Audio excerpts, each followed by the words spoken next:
Hello, everyone. My name is Bradley Walker, and I'm here to refute the claim by Samuel that the financial industry was not the cause of the 2008 economic meltdown.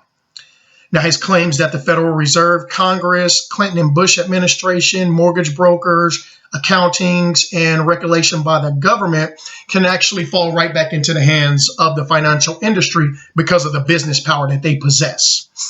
The financial industry, made up of banks, investment funds, insurance agencies, and real estate companies, were the largest hit in the 2008 economic meltdown.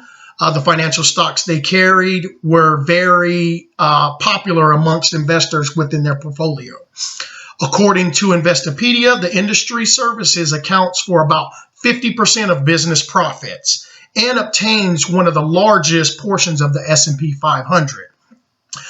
It leads the world in terms of earnings and equity market capitalization, and with this, they were able to influence the other institutions. Our textbook describes business power as the force behind an act by a company, industry, or sector. The greater this force, the more their actions create change and influence other entities in society, and this is exactly what the financial industry did. Many scholars with different perspectives have described the influence as being extensive and systematic. The creation of the term regulatory capture is a common belief amongst these scholars that the financial industry is often making the policies in regards to taking policies. And I'm going to tell you some of the ways they were able to have such an extensive influence on certain policies.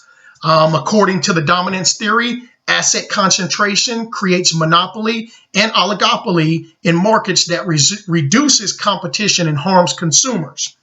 The greater concentration of wealth in the financial sector in recent decades, and how this was corresponded with an increase in financial resources, was used to lobby policymakers. Another point is that the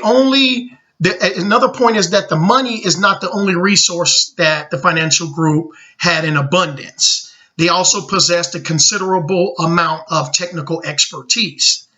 They used this power to leverage policies in their favor that led to less extensive criteria that these institutions established in terms of credit score, no or low down payments, mortgage tax deductions, and flawed balance sheets. Now, we've seen throughout history how large businesses are able to unconsciously influence others, and that is exactly what occurred. Another reason they have this influence is because of the revolving door between individuals from the industry and regulatory personnel. Besides skewing the incentives of regulators, the flow of individuals from the financial industry to regulatory agencies has encouraged the emergence of like-minded policy communities based on common technical expertise, training, economic ideas, and common professional norms, which has reinforced the ties between the financial industry and regulators. So while the financial industry groups possess considerable resources to influence regulatory policymaking, their influence is magnified by the context in which financial regulation is generated.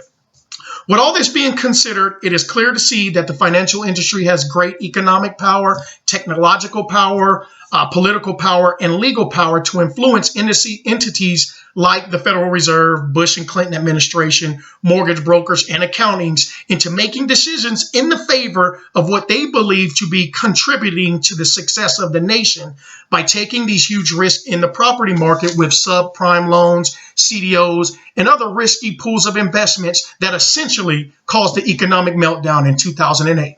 Thank you.